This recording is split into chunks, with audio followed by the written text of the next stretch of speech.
translate to Spanish for anyone who needs that, and there are instructions, I think, that tell you how to do that.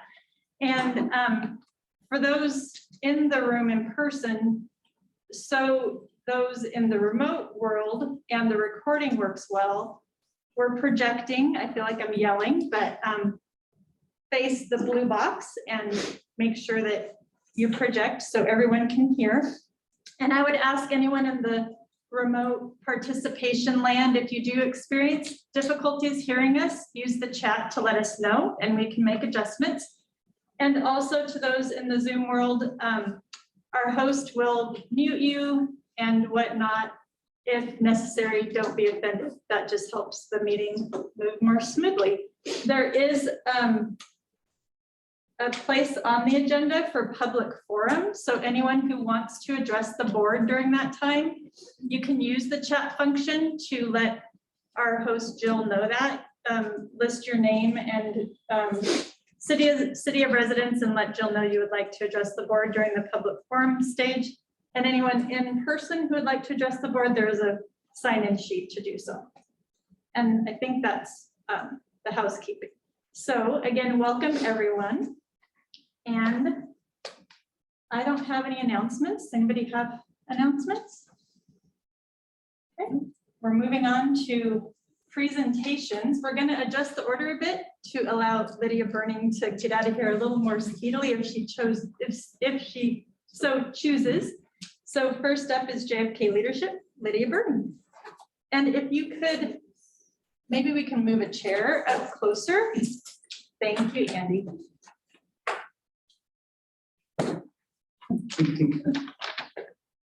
And welcome, Lydia. Thank you. Okay, so I'm just going to give kind of a sports club update. So boys basketball is heading into league playoffs this week. They play Western Christian on Wednesday for second place in league and a trip to Pendleton for the state tournament.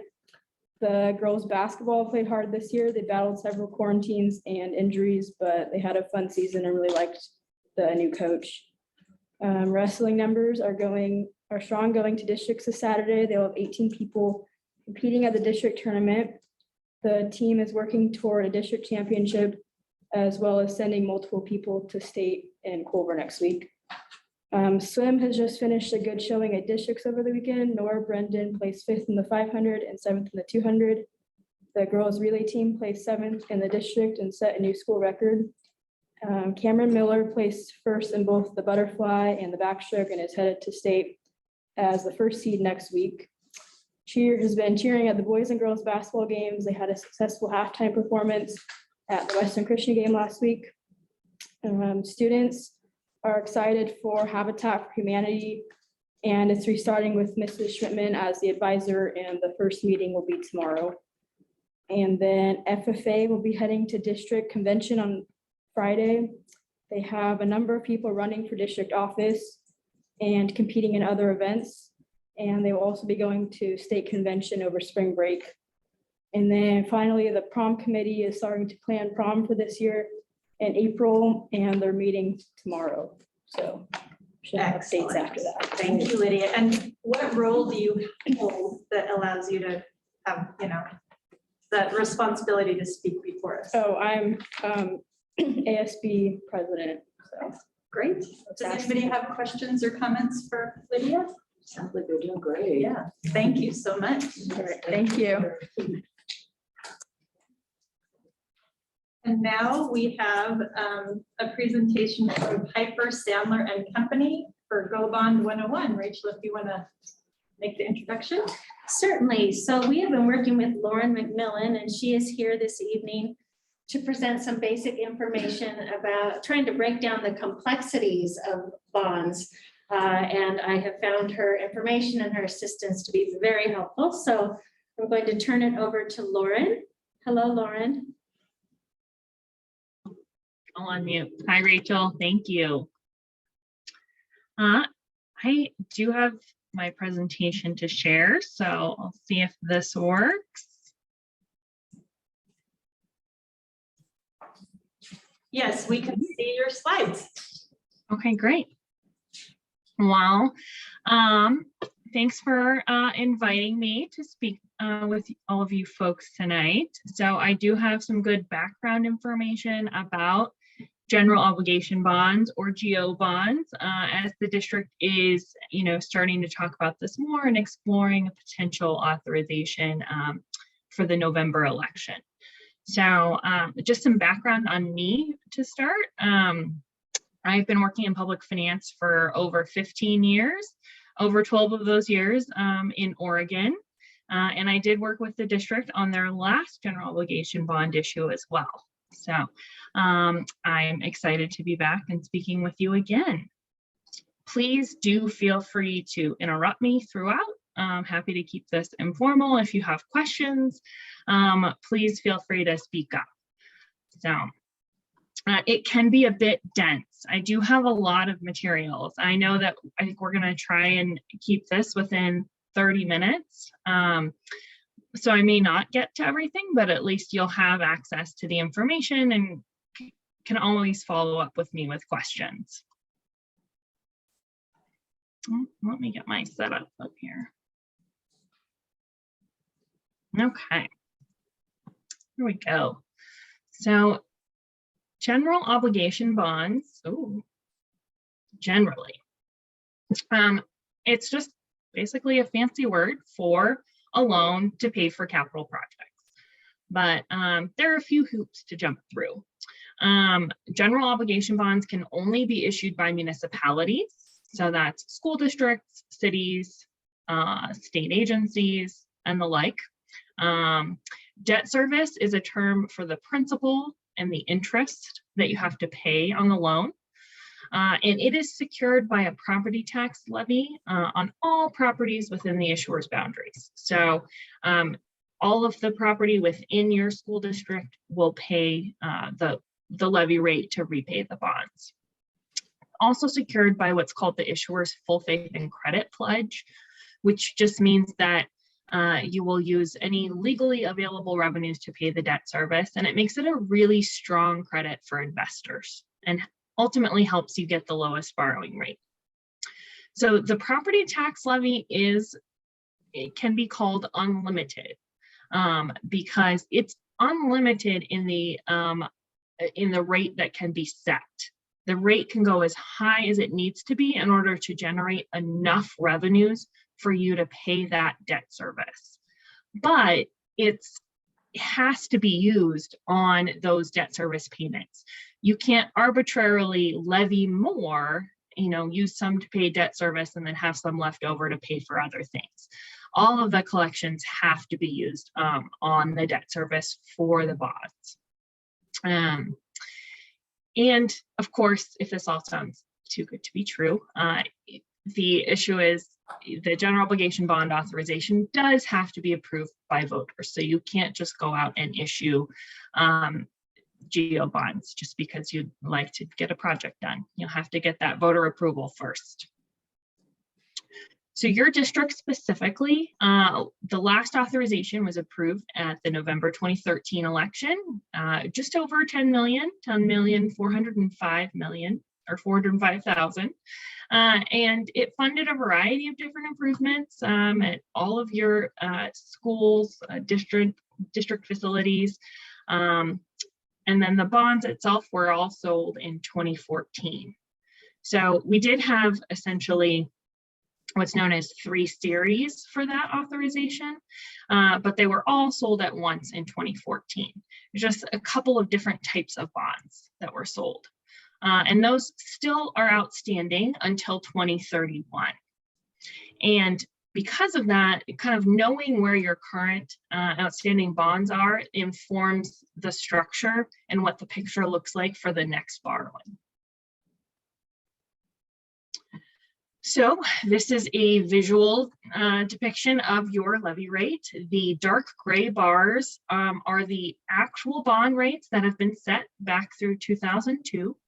So this current authorization that's outstanding and whatever was outstanding prior to that. You can see that it kind of bounces around, but it does kind of trend downward over time. And then the sort of teal and gold bars are the projected levy rates for those existing bonds through their maturity in 2031. The way that Oregon's property tax system works, the payments due on those bonds have been fixed since the bonds were sold in 2014, but you actually don't know what the levy rate is each year until the assessor sets the assessed values for that next year and sort of spits out what the ultimate levy rate is. So those rates through 31 are still projected on your existing bonds. Now, some key property tax concepts. Since GO bonds are repaid through the tax levy, it's important to know kind of these few things that you'll hear me say. So the real market value, that is an estimate of your property, what it could sell for, also known as the RMV. The assessed value, or AV, is actually the value of property that's subject to taxation. So those two values are somewhat separated, and it has to do with how Oregon's property tax system works. And essentially the assessed value was decoupled from that real market value back in the 90s and has been limited to 3% growth each year, as long as that assessed value remains below the real market value. And that's on a property by property basis. And that assessed value can never exceed the real market value. So essentially, you'll never be paying taxes on a value that's higher than the estimated sale value for it. The bond levy rate is a tax rate expressed in dollars per thousand of assessed value. And it's calculated annually, again, set by the county assessor. So it is important to note that issuers do not set the rate and cannot guarantee a levy rate. So you will provide estimates of that levy rate to folks, but again, they're not actually approving the rate. What they will approve is the dollar amount that you'll borrow and the projects that you'll use the funds on. Also, key message here is that assessed value is separate from the real market value, and it's oftentimes much lower than the real market value. So sometimes folks will want to take the levy rate estimate and apply that to what they think their property is worth to figure out what their tax burden may be, but it's important to actually apply that levy rate to the assessed value. So that can be found on your property tax bills, and often you can, look up your property on the county assessor's website as well. So for your school district, this is a table of your real market and assessed values back to 2002. And I had mentioned that the assessed value is limited to 3% growth per year. Again, that's on a property by property basis. So you can see in a lot of years, the district-wide values are actually increasing more than 3% a year. And that's because you get to add in new construction as well. And you can also see on the chart here that real market value in many cases can be higher than that assessed value. Again, that's going along with the market. So we saw, a huge increase in assessed values up through the 2008. And then you can see from 2011 to 2013, there was actually a decline in the real market value, but that assessed value actually had some positive growth still. And that's, again, just a function of how the property tax system is set up and kind of the segregation of those values. So it helps kind of protect your tax collections if the real market value declines, but also kind of delays, you don't get the benefit of all that real market value growth that's going on in a community. It doesn't immediately show up in your property tax collections. The reason that we look at your historical growth is for the new bonds, we want to project out what that estimated levy rate is going to be over the life of the bonds, maybe 20 or 30 years. And so we do want to factor in some amount of assessed value growth, but we want to make sure that we're kind of being conservative because course, no one knows what property values will do in the future. So the best we can do is kind of look to your recent property value history and kind of come up with an assessed value from there. We've started with just a 3% growth assumption. It's pretty standard. We can go higher and lower, but it's impossible, again, for us to know. Sometimes folks get feedback from their assessor if they want to get a little more aggressive on those growth rates up front. Otherwise, a lot of folks stay with kind of the 3% to be conservative in the hopes that actual assessed values in the future will grow higher than the projection, meaning the resulting levy rate is often lower, which is what we saw with your levy rate graph, essentially, as it trended down over time. So the other big component of figuring out what this new bond is going to cost for folks is going to be interest rates. Once the district has the authorization approved, you still actually have to sell the bonds, likely in a public market sale. And so that just means finding investors to loan you the funds. And generally that takes about 3 months or so after the election. So when you think of it that way, the election we're looking at is November of 22. That means that bonds are probably not going to be sold until a year from now. And we have no idea what interest rates are going to do between now and then. This graph goes back to 96, and you can see how much, they are constantly changing, basically. And towards the far right of the graph, we are actually, rates have come up a bit recently, but they are still very much towards the lower end of where they have been historically. The actual two lines on this graph represent the US Treasury bond, the 20-year, and that is representative of the taxable market because the federal government doesn't borrow on a tax-exempt basis. And the AAA MMD is representative of the tax-exempt market. And that's the market that the district would get to sell into. And tax-exempt means that investors don't pay taxes on that interest income they receive. And they're willing to give you a break on the interest that you have to pay them. They're willing to accept a lower rate than they would for taxable debt. So it is a benefit that is offered, again, to municipalities. And so these markets tend to move kind of in tandem, and the taxable market, the treasury bonds, can influence the tax exempt market sometimes, but they also can be separate. Just with you can see in 2008, kind of the how these two diverged, where the tax exempt rates went way up above the treasury rates.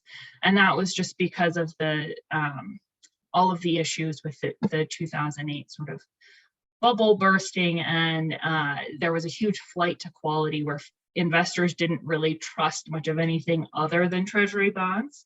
And so it was really hard to sell that at that point. In the inset here, you can see that, rates came up, they went down a little, and now they're trending back up again. And there's a lot of talk with the federal government and what they will do with setting interest rates in the next few months.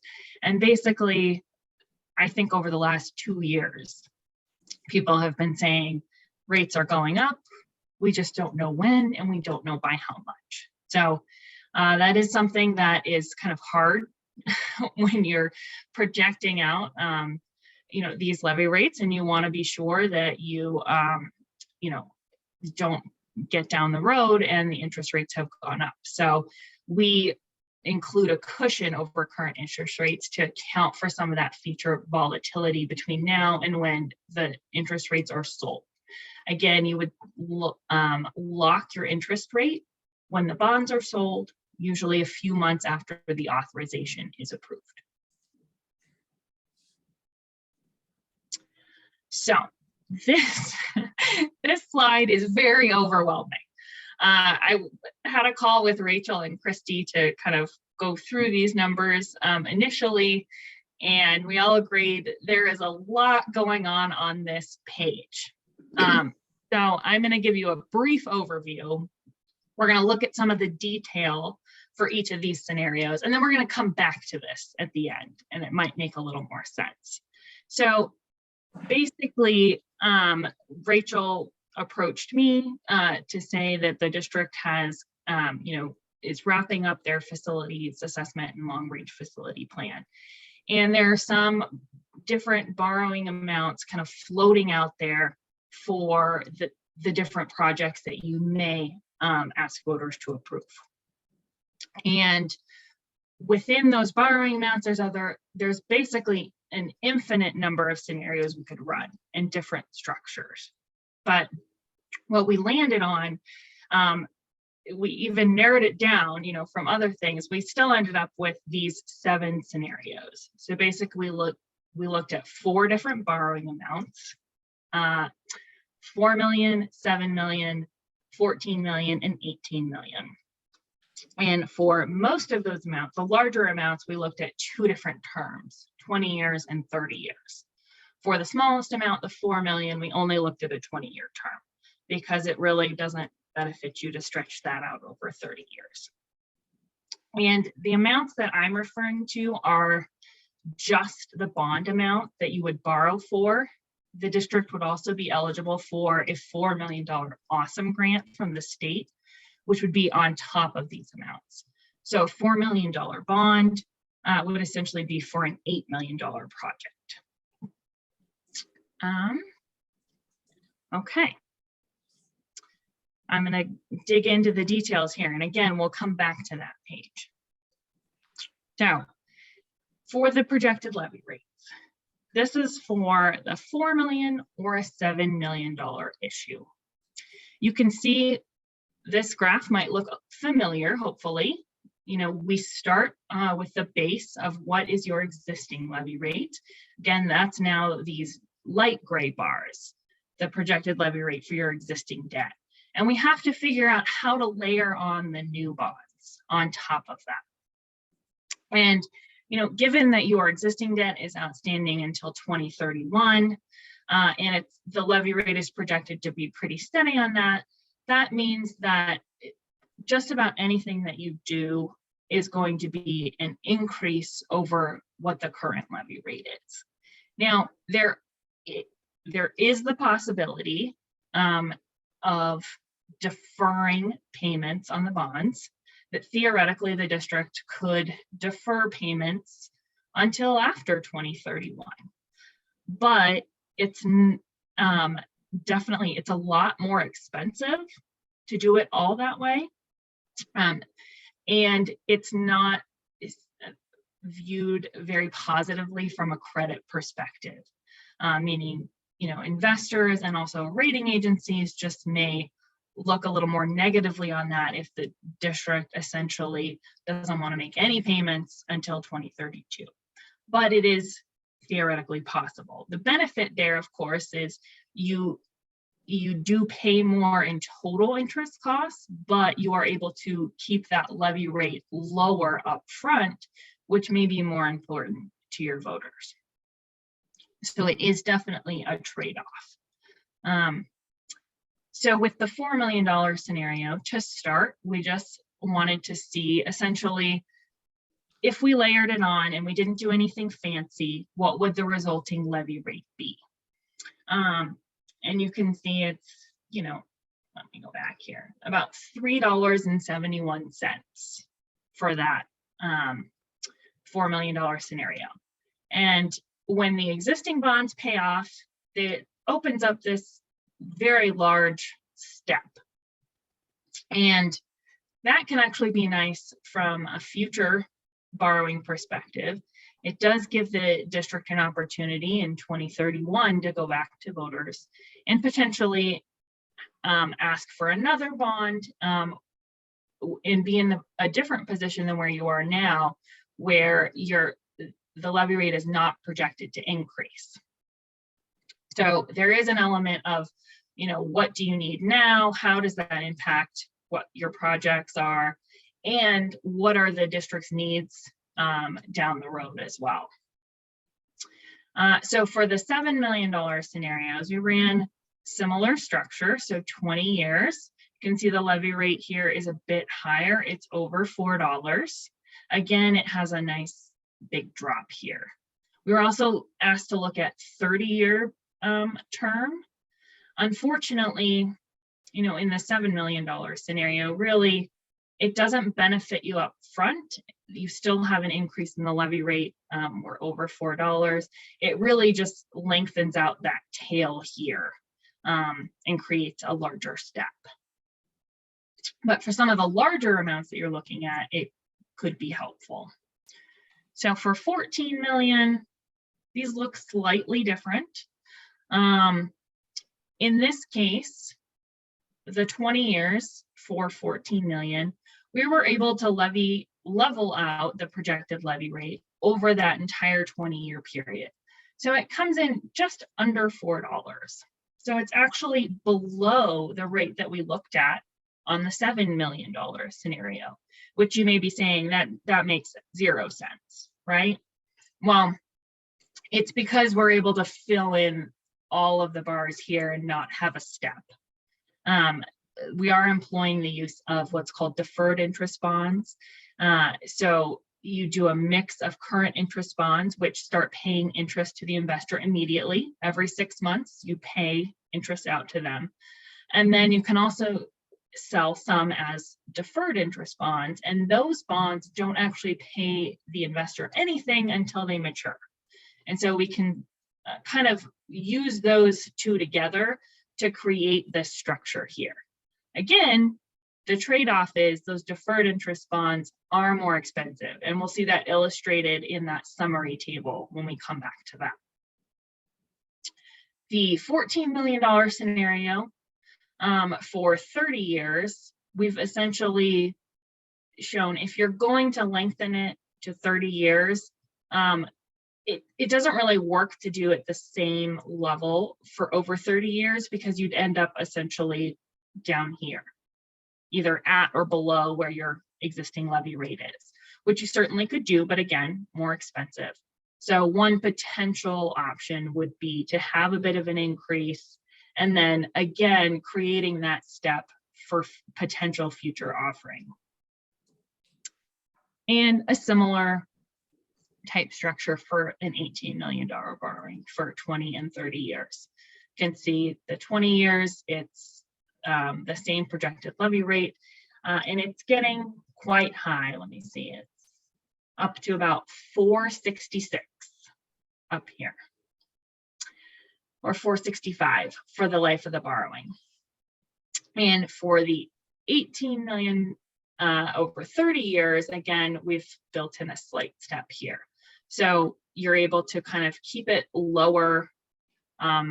This targets, we ended up with $4.30, which was kind of the levy rate that was created by the one of the $7 million scenarios, to sort of show that you have some increase, but create that step and still keep the increase lower than it otherwise would be, and lengthen it out to 30 years.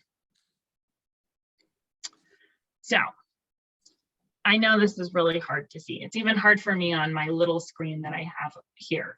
So I'm going to look at my bigger screen over here for a second. So 4 million for 20 years results again in about a $3.71 levy rate up front, and then it drops off after your existing levy rate or your existing bonds mature. Down here at the bottom, we have all of our stats for comparing, and all of these scenarios again include that 1.5% cushion over current interest rates. And you can see here, if you're comparing the total interest as a percent of the borrowing amount, and also the true interest cost, which is just the blended borrowing rate for the whole amount of the bonds. So for the 20-year, 4 million, you're borrowing around 4%, and that does include the 1.5% cushion. So for both the 20-year scenarios on the 4 million and the 7, you can see the borrowing cost is relatively the same, just over 4%. your total interest is just over half of the borrowing amount. So that's the interest that you pay back over the life of the issue. The 7 million 20-year scenario resulted in about a $4.21 levy rate upfront. And the 30-year scenario, because we have lengthened that out and increased essentially the interest rates that we're using, it resulted in a slightly higher interest rate or levy rate upfront of $4.31. And so we do have some information, I think, on the next slide about how this compares to other districts, because you may be wondering that right now. Well, is $4.31, is that high? And the answer is yes, that is high. So that was part of the strategy in looking at some of the higher borrowing amounts of 14 and 18 million and attempting to kind of reduce that levy rate impact. So the 20 years comes in at $3.94 for the 14 million, or if you wanted to build in a step and lengthen that to the 30 years, you could ultimately keep it at the $4.31, essentially what we saw on the $7 million borrowing. And for the 18 million, 20 years level the whole time, it gets you up to, again, $4.65 roughly, which is very high compared to where you are now, but then also to other school districts, as we'll see on the next slide. So if you really are looking at the $18 million, lengthening it to the 30 million or to the 30 years may help make that levy rate a little more palatable to voters. But again, if you're able to see the information at the bottom, you can see that the borrowing cost, the first couple scenarios for 20 years were just over 4%. And for this last one, the 30-year 18 million, it goes up to 4.5%. But because we also use these deferred interest bonds, the amount of interest that is paid back over the life of the issue is actually more than what you borrow. So it's 125% of what you borrow. Borrow 18 million and then pay back 22.5 million over the life of the issue. Again, that is illustrating that trade-off of using those deferred interest bonds. Deferring some of the payment to keep that levy rate lower, but it does get paid back and increase your total cost. So I may pause there. Any questions so far? Are you all still with me? Yep. Yep. Okay. So the comparable levy rates. We have this data for all the school districts in the state, and this is actually sorted by, not by geography, just looking at the districts that have the highest bond amount. I think we ended up with maybe the top 20, or I can't even count, I think the top 30 school districts by bond rate. And you can see that already Mount Angel is the 5th highest bond rate in the state. So that does make it kind of tough to be talking about an increase in that levy rate, but it doesn't mean it's impossible. The highest bond rate right now is Gladstone, and Hermiston has actually come down quite a bit, but both of those were higher than that when they were originally approved. Gladstone's highest was $4.55 back in 2013, and Hermiston's was $4.37 in 2010. So for a long time, those two have sort of been going back and forth as to who had the highest bond rate in the state. And I just like to spin it and say, well, their taxpayers are really supportive of their schools, Somebody has to have that highest rate, and it could be considered an honor for sure. Another component of kind of this comparable data is really when you're looking at other districts, you want to also factor in the assessed value, the base that you're levying that bond rate on, right? Because $1 on your $305 million assessed value is going to produce a lot less than $1 on Hermiston's $2.3 billion assessed value. So smaller districts do tend to have some higher bond rates just because your assessed value base is much smaller, and it takes a higher rate to generate a certain amount that you'll need for projects. The other component that can be factored in here is total levy rate burden. So some districts have higher permanent rates, some districts also have local options. So when we look at the total tax rate burden, Mount Angel comes down a bit from there. So both, just maybe helpful, helpful information when you're starting to go down this road. So some items to note. The bond levy is not limited by Measure 5 or Measure 50. So if you are really not knowledgeable about our property tax system and that means something to you, just know that it's not subject to compression. And if that means nothing to you, then you can just throw it away. You don't need to know. It's a good thing. And the levy is, again, in addition to your permanent rate. So general obligation bonds are really the best option for districts to get additional funds, especially for capital construction. State law is actually pretty generous in capacity. Districts can issue up to 7.95% of that real market value. And for your district, that's just over 50 million. Oh my gosh, can you see my light flickering? Wow. Yeah, it does that sometimes.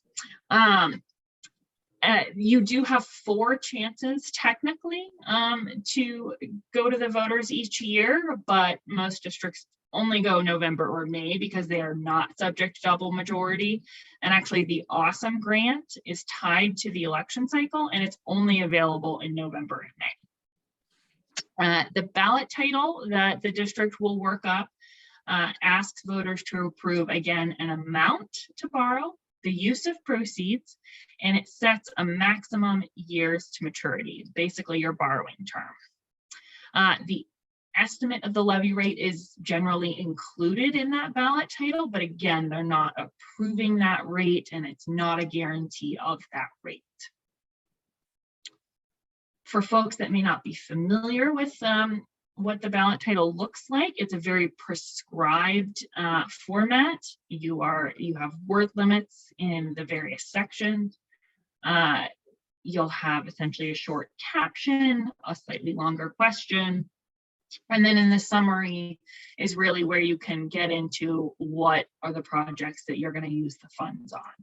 And so you can see the amount appeared up here in the question. They had a list, a bulleted list of various projects that they were including. The term that they were borrowing for, again, is down here, 20 years. And then here's that estimate of the levy rate.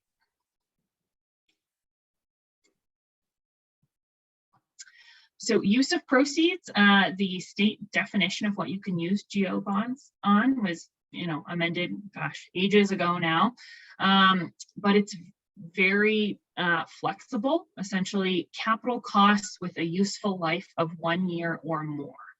So that can include things like equipment, furnishings for the buildings that you may be building, and then other, more obvious ones, renovations, improvements, acquiring property, all of those things. There is a stipulation that the weighted average life of the borrowing, basically the bonds, may not exceed the weighted average life of the projects. So that's just saying you can't borrow over 30 years and only use the funds for projects with a very short useful life, like say computers. So most districts are doing a basket of projects, many of them that have pretty long useful lives, and those tend to balance out the projects with the shorter useful life, and so it all tends to work out. Things like routine maintenance and supplies are not eligible, and any interest earnings on proceeds must be used in accordance with the ballot title as well. So there are some tax rules. Again, I mentioned the tax exemption, this benefit basically that the federal government bestows on municipalities issuing bonds. Of course, there's some strings attached. So they restrict the use of proceeds. Public purpose projects are okay, but there's a limitation on private benefit, private use. It also means certain limitations on partnerships with, for example, like certain nonprofits who may be using your bond finance facilities. If there's ever a question, the district will be working with a tax attorney. You can kind of go through specifics and answer questions there. There is a limitation on reimbursement of past expenditures. So once the district passes the resolution stating they'll go on the ballot, you can reimburse for certain things, up until a point before that, but it is limited. Also, timing of the proceeds, how long you have to spend them, is also restricted. The district must have a reasonable expectation to spend 85% of the proceeds within 3 years. So basically the federal government has said they don't want you borrowing at a very low rate and then earning a bunch of interest on the proceeds before you spend it. So you need to spend it fairly quickly. For most folks, that doesn't seem to be an issue. Money is just flying out the door. The authorization also doesn't expire. So some folks, if they're looking at scheduling their projects and it may take a few years for them to get things done, you can issue the authorization in more than one series. So you could issue a certain amount up front that will cover your spending for the next 3 years and then issue the balance a few years down the road. So what are your odds? Well, about 58.6% of Oregon school district issues have been approved since May of 2010. And we go back to that date because that's when they kind of changed the requirements around double majority.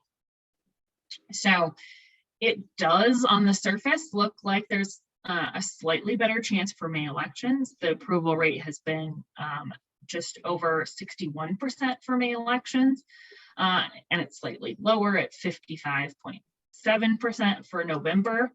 I am not a pollster. I, can guess as to, what may be going on there. I mean, I think one thought is, in November, folks have just received their property tax bill, so it may be a little fresher on their mind, and they may be feeling a little more negative about approving additional things. But folks are still getting things approved in November, and it does, differ by basically your voters. Who's there, who's going to show up. Some districts actually have a preference for going in November elections, and specifically, the general election every 4 years. They think that they get a better turnout and more support. So districts can hire, a communications firm that can kind of look at that and examine that for you as well, if there's, any wiggle room on the kind of election cycle and timing. But again, some folks are successful in May and some are successful in November. How am I doing on time? Do you want me to push through the rest? Yeah, I think you're at or over your half hour. So just, go through the next slides and we can allow some space for questions. Okay. Basically, the next few slides are about the state matching grant. That's the Oregon School Capital Improvement Matching Program. And they cheekily like to shorten it to the AWESOME program. They were very proud of themselves with that acronym. It is pretty good. I can't argue. So this is the program that provides the matching funds for the district. It's set up with a pretty complicated formula that ranks all 197 school districts based on your ADM, your property value per ADMW, ranked by or adjusted by poverty statistics, and ranks everybody. And that formula also sets the maximum grant that you're eligible for. Most districts are eligible for 4 million, and that is the case for Mount Angel. You're also ranked about 66 out of 197. And that may seem pretty far down the priority list, but it's actually pretty good, and you would have a decent chance of getting funded out of the priority pot of money, which is 60% of all of the funds available at each election are allocated first by priority list. So they just take a look at who's applied, how they rank on that list, take it that 60% amount down as far as they can. And then the other 40% is available on kind of a lottery system. So you would still have a chance of getting funded out of that pot if you don't get in the priority. But we've definitely seen, down to farther than 66 get funded from the priority pot. It just depends on who's applying at the same time as you, which we don't really know ahead of time. The current schedule is, so you have to submit your facility assessment and long range plan, which you've already got done. You'll have to submit that 2 weeks before the application is submitted. So for a November election, that'll be this July. July 1, the plans are due to ODE, but you can send them in before that, and they kind of keep track of things. And then the application is due on the 15th of July. And it's a pretty straightforward, easy application. The reason being for this schedule is they do want folks to know about the award if they're going to get it ahead of the election. So after that July 15th deadline, they turn it around pretty quickly as to who has been awarded a grant. So you can work that into your campaign. And districts do include that in the ballot title. If they get it, you are able to say, we were awarded a $4 million grant, and it does go away if the bonds are not approved. So each election cycle, you have to apply for the grant, and it's a use it or lose it. If the bonds aren't approved, you'd have to apply again if the next time you went out for an authorization. Program history. So how successful has it been? I think the answer is pretty successful. You can see that kind of the number of districts it varies by election. It has to do also with who's going on the ballot, how much may be available at that election. The first 3 were larger amounts because it was only 3 elections that first biennium that they had funds available. And a lot of districts were applying because there were no long range facility plan requirements for those first 3 rounds. But essentially, we have had some elections like in November of 17, where 6 districts were awarded the AWESOME grant and ahead of time, and all 6 were approved. Almost there in November of 19. So it is helping districts, I think, get over that hurdle sometimes that voters may not approve it. But the message that I like to take away from this is it's not actually a slam dunk. So just because you have the grant and you have those additional funds available doesn't mean that voters are automatically going to approve it. Districts still have to put in that legwork and communicate with voters and make sure they have the support for the projects. It's still very important to do that. And last slide is just kind of the timeline. Again, you're kind of in the midst of it here. You've got your plans that have just been completed. Really right now, the district is going to have to kind of review all this information, look at all those fun scenarios, and it's a process to kind of go back and forth of whittling down that project list potentially into where you think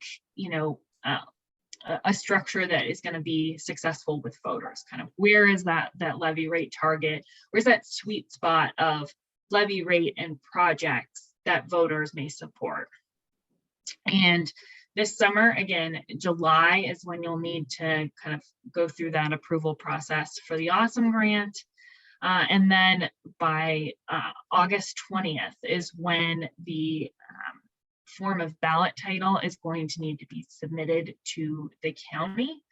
So it does kind of sneak up on folks with that November election that you've got to get this stuff done in the summer. And when that ballot title is submitted, it's set. You really have to kind of fine tune that project list and everything before that.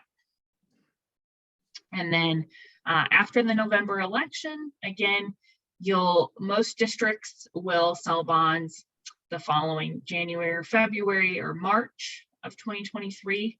And the only stipulation there is for the Awesome Grant that you have to sell the amount that you're asking in the match, at least that amount, just by May of 2023, within 6 months of the election.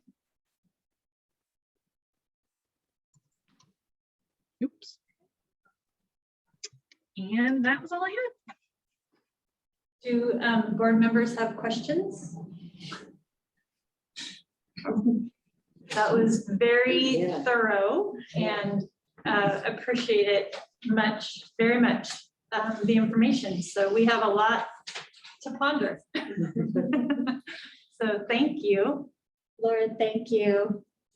All right. Well, thanks everyone and good luck. Thank you, Lauren. Right. Moving on in the agenda. So to approve the agenda, I would build a motion to approve tonight's agenda. I move that we approve the agenda as presented. Second. Moved and seconded. Any discussion? All in favor? Aye. Right, passes unanimously. Consent items. Does any board member need to pull anything out? Right, I would build a motion to approve the consent agenda as presented. I move that we approve the consent agenda. Moved and seconded. Any discussion? All in favor? Aye. Thank you. Reports. Do we have any licensed and classified representatives who would like to address the board? Not seeing any. Okay, moving on to administrator reports.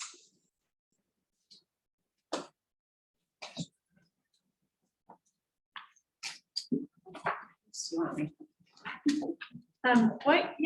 don't we, if you don't mind, Jasmine, pull up a chair for someone? Absolutely. Because if you're just facing the blue box is what we're All looking right, for. we're just gonna be rotating here, so, but I'll sit closer, make sure everybody can hear. Yes, so, so this is an update on our strategic plan. Goals, was somebody gonna, Yeah, I'm gonna pull it up here. perfect. Thank you. Your thing now? Oh.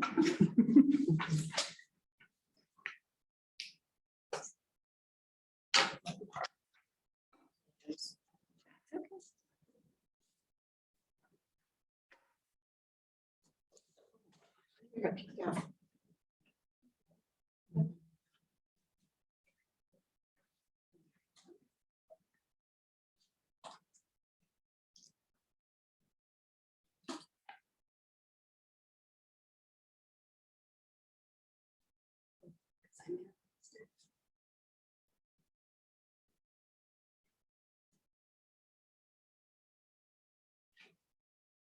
Okay. There we are. All right. So thank you. We'll go ahead and move forward to, of course, the district goal was by June of 2022, all students will be on track to graduate and be prepared for a plan for life beyond high school. So performance indicator number 1 was all about AVID. We have kind of some next steps that we're moving forward with that. Our admin team today began our Wicker walkthroughs in our schools. We started at St. Mary's this morning, which is always fun on Valentine's Day in an elementary school. But essentially, Wicker is an instructional framework. So there are elements of AVID that we're looking for: writing, inquiry, collaboration, organization, and reading. We're observing classroom instruction right now and just looking to get a general baseline of where we are at this time. You know, we know that school has been very different for the past, couple of years. So we're just wanting to reestablish what that looks like so that can help us make plans to move forward. Again, we're starting with St. Mary's, and each week we'll do we'll be in a different school. Our future plans over the next few months is that we're beginning to plan for summer training. And then we're also looking at how we can integrate the work that we do with AVID into the work that we're starting to do, building our response to intervention systems. So just ensuring that all kids are successful, and they're 2 really great tools to help us do that. So just looking at how those are integrated. Any questions on that one? All right, thank you. Oh, wait, I was staying for this. It's so small on the screen. My apologies. So I'm just updating you. We're just looking at regular attenders. Again, we've discussed what that means. In an ideal world, our goal is to have 92% of our students as regular attenders. We know that we're not achieving that right now based on a lot of different factors. And so the numbers there are quite small. St. Mary's is at 65.92% of regular attenders, MAM's at 72.22%, and then JFK is at 60% right now for regular attenders. So, we're working with families that are struggling, trying to figure out plans on how to help them, attend a little more regularly. But a lot of these are they're very justified right now in our with illness and things like that happening. We want families to be taking care of themselves. So attendance is one of those things we're trying to work on, how to best use that to inform the plans that we make with families. Thank you. All right. Yes, thank you. All righty, well, I'm jumping right here if that works for you all. Performance indicator 3 is all ninth graders earn 7.0 credits. 7 credits, that's a lot of credits. That means they're passing all of their classes. And so in the state of Oregon says that people are on track to graduate, or freshmen are on track to graduate if they've earned 6 credits. So I've kind of tweaked that a little bit for us.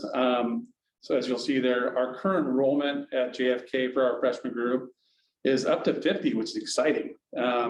It's always good to see that many kids. Number of students that are on track to earn 6 credits, which means for the state of Oregon, that's 34, and that's 79% of our kids. While I'm happy about that number, I'm sad about that number too, because there's a lot of variables that you just heard Jasmine talk about. Things that we're working with our families to get our kids where they need to be and our families where they need to be. So some of the strategies we're using for 21-22, some of our staff are allowing students to go back and with additional opportunities to pass the standards that they didn't meet that first semester. And then they'll do a grade change and actually change that grade first semester, the first semester grade. And we've also identified students that didn't earn 6 credits and are enrolling many of those students into what we call a graduation credit recovery or Grad Alliance credit recovery program. where students, it takes about 3.5 weeks to recover a credit because all you're doing is just the standard itself. So the bare minimum to recover that standard. There's no fluff. There's none of these fun things that you get to do. Is just flat out, this is the standard and this is what we're going to do. We looked at some numbers, my leadership team and I, and if we can get those kids, I shouldn't say when those kids actually earn those credits, that should take that 79% up to almost 86, 87%. So we're pretty excited to see that number. If I remember correctly, the state of Oregon is right about 80% the last time I checked. So we're right there with them. And especially, I guess we're not coming out of a pandemic yet, but we're close. So we're almost in an endemic. Okay. You can get back to me later, Dale. But I would like to know what percentage of kids are meeting performance indicator 3, 7 credits, passing all their classes. I can get that for you. Yeah, later. Yep. No problem. I would bet probably 80 right off the top of my head. I was, you're probably looking at about 45 or 50% of the kids. Yep. I'll get back to you. Question. All right, so I'll pop back in here for indicator number 4. As we talked about last time, we have quite a lower number this year of our current kindergartners who had preschool experience or who came to us with preschool experience. Right now, our kindergarten teachers and I are just looking to connect with our area resources and researching the best methods to help community members find those preschools that are out there and connect them.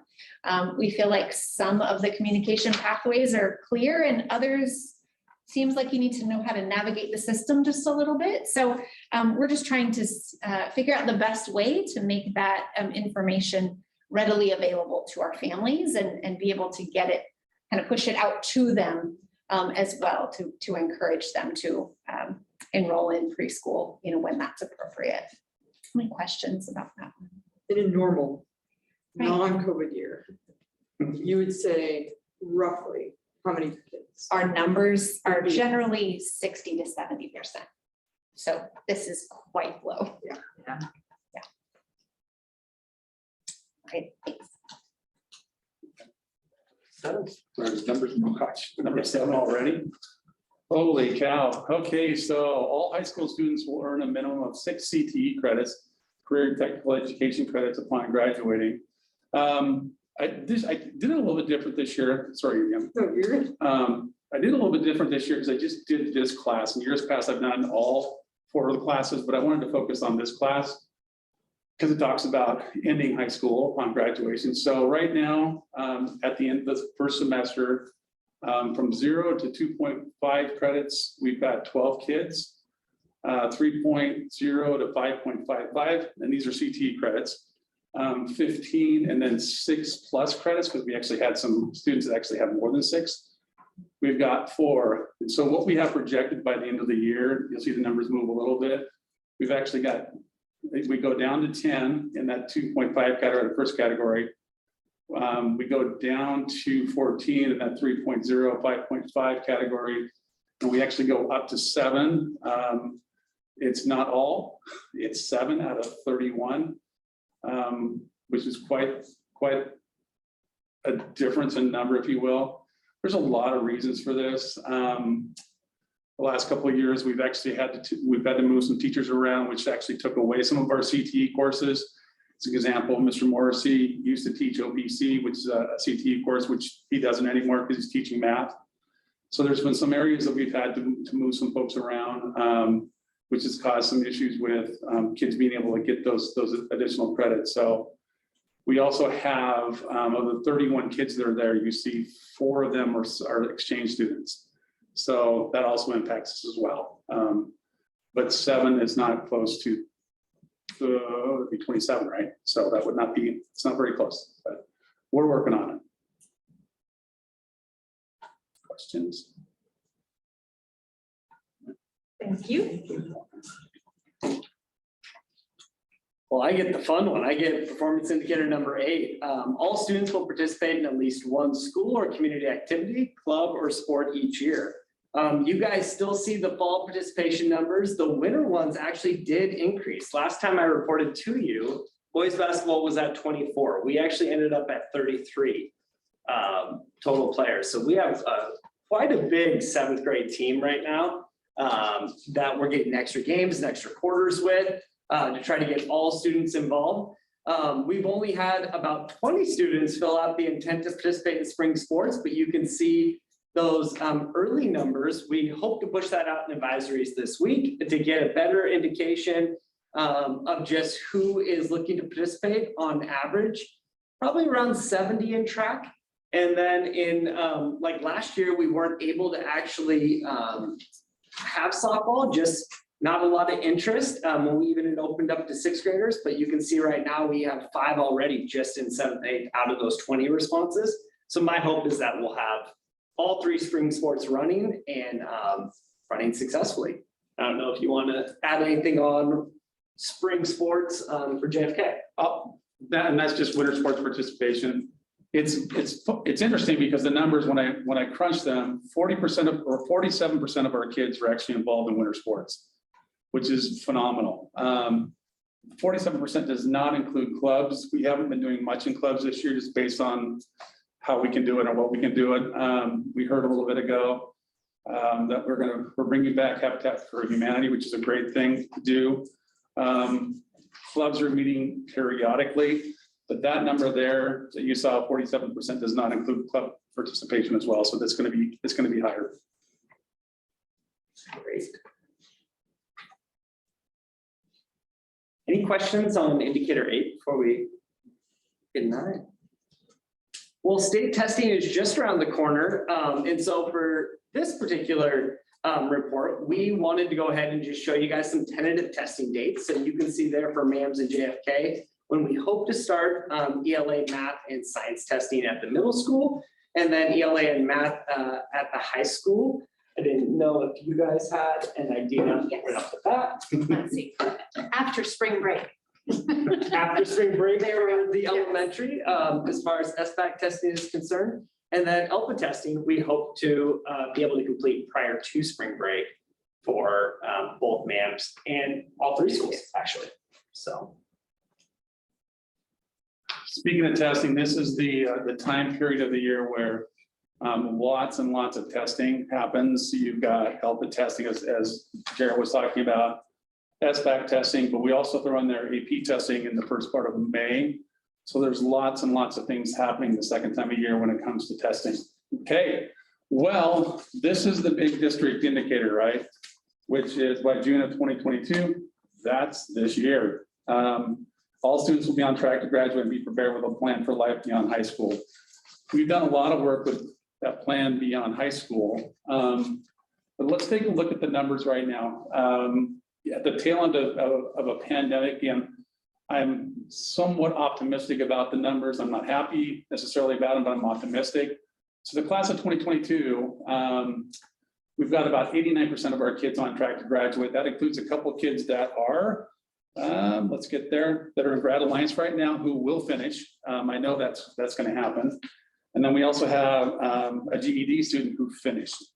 So I was looking at some numbers just the other day, and it was interesting because we have one of our senior students who we have not seen for almost an entire year. We can't get a hold of him. We know he's around in the area, but we just have not been able to get in touch with him. He had 20.63 credits. So he's only a little over 3 credits shy of being where he needs to be. So we're reaching out to our Grad Alliance partners and saying, can you please get in touch with, they've got some odd ways to get in touch with folks, which is great. I mean, they do it through a video or gaming, where they'll message people through gaming. And it's like, hey, this is Grad Alliance. We'd love to get you back in school. How about you contact us? Some weird stuff, but it works, okay? Our class of 2023, which is our junior class, which was a really big class that came in. There's 49 students that are on track to graduate, and 64 of the total students. So it's about 76, 77%. So we've got some work to do there as well. And on the next page, which you'll see what we're doing with some of those kids. Class of 2024, our sophomore class, 40, it's another good sized class, 74% are on track to graduate. In our class of 2025, we actually added 2 more since the time of this, so it's now 50. So we're also about 79% there too. So what are we doing to be able to get some of those other kids on track to graduate? The big push obviously is to get our seniors graduated. That's the biggest, that's our highest priority, is get those folks done. That's why we've done a lot of focus on our seniors this year, getting in the Grad Alliance. GED does not count as high school complete, or actually high school graduation rate. It does count as a completer. And so we've had 3 people complete in this last year. One who's waiting on his last test. He's got to take a couple weeks off, be able to take it. And then I got a message from a parent today wanting to know if we can actually get another student, a senior student, into the GED program. For those that don't know much about the GED program, about 10 years ago, it was pretty easy to get through. You could just go in, and if you were motivated, you'd be done in less than a month. Nowadays, it's become more rigorous. And so they actually have to pass 4 tests. So there's a requirement of you've got to attend an X amount of time in a place. Ours, we work with Woodburn and Chemeketa.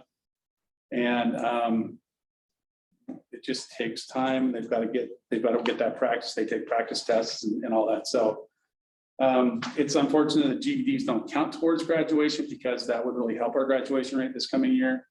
But it doesn't. So what are we doing? So we're identifying our struggling students early.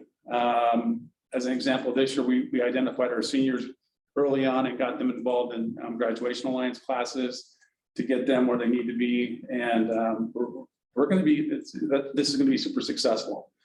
Not only are we identifying them and creating a plan, but we're also monitoring and adjusting that plan when needed. We're also providing students that fail a course, which is the credit recovery part there. So our plan is we start with our seniors, then we take a look at our juniors, and we go, okay, we've got a number of juniors who are not on track, as you saw, to graduate. So what are we doing with them? We're also, right now, we've got them enrolled during the school day in a Graduation Alliance class with teachers. We have about 10 kids who are actually in a classroom during the school day, taking a Grad Alliance class to get caught up. And again, it takes about 3 weeks if you're doing an hour a day. So we can get those kids done. I'm excited with where we could be by the end of the second semester with those junior kids. Those junior kids struggled mightily as sophomores with distance learning and virtual. It was a big struggle for many of those kids. But now that we've got them back in the building and we can kind of keep wraps on them, they're starting to do pretty well. And so then we go from our juniors actually down to our freshman group. We have our sophomore group as kind of our last priority. We jump into our freshman group because we know one of the biggest predictors of graduation is that freshman on track to graduate.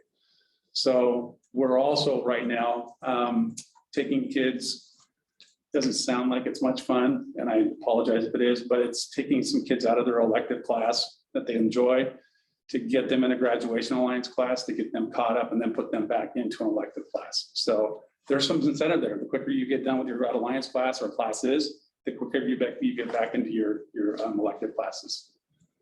So, and then we jump into our sophomore group and try to get them before they get to that junior year. So our hope is that by using this progression, by this year, really focusing on that freshman group and continue to focus on that freshman group as we go through, that we won't have this issue in 3 years, that we'll have most of our kids, if not all kids, on track to graduate. That's the goal, right? That's what we're trying to accomplish. Questions? It's not where we want to be with our graduation rate. I think all of us can agree on that. But I think we have a pretty good plan in place to get some kids where they need to be. Okay. Thank you. Thank you. Thank you. And Rachel mentioned that Erica is not here.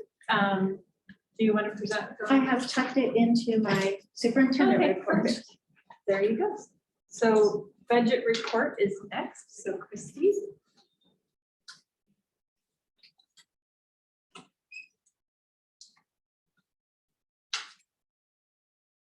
Okay, so, first report we're looking at here is the food as service fund. Revenue, we didn't get as much revenue this particular month in January because the person who claims the funds for us was out.